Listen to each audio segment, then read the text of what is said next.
தேவனை ஆராதிங்க. நீங்க ஆராதிங்கன்னா உங்க இருதயத்துல இன்னும் கடினத்தன்மை இருக்குன்னு அர்த்தம். இன்னும் தேவனுக்கு பிரியமானவர்களை நீங்க செய்யலன்னு அர்த்தம். இன்னும் உலகத்துக்கு உங்களை ஒப்பு கொடுத்திருக்கீங்கன்னு அர்த்தம்.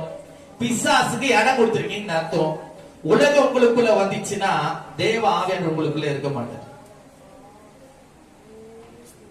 ஒருவன் என்னை பின்பற்றுவானா அவன் தன்னை தானே வெறுத்து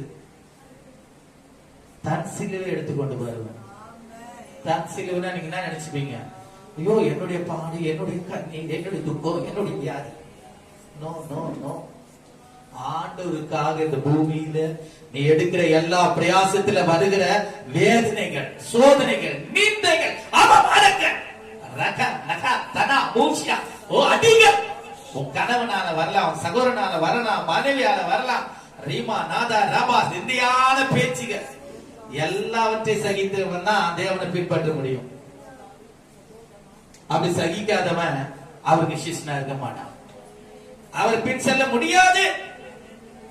ஹல்லேலூயா. ஆண்டவரே, நான் உம்மை ஆராதிக்கணும். உம்முடைய நாமத்தை நான் உயர்த்தணும். எங்கும் உம்முடைய நாமத்தை சொல்லி வரணும். இதற்காக தான் என்ன நீங்க தெரிஞ்சு கொண்டிருக்கீங்க. உங்களுடைய சபையில என்ன ஒரு அங்கமா வச்சிருக்கிறீங்க. ஆண்டவரே, நான் உமக்கு பிரியமானவர்களா ஆண்டவரே இந்த பூமியில நடப்பிக்க எனக்கு உதவி செய்யுங்கப்பா என்று கேட்க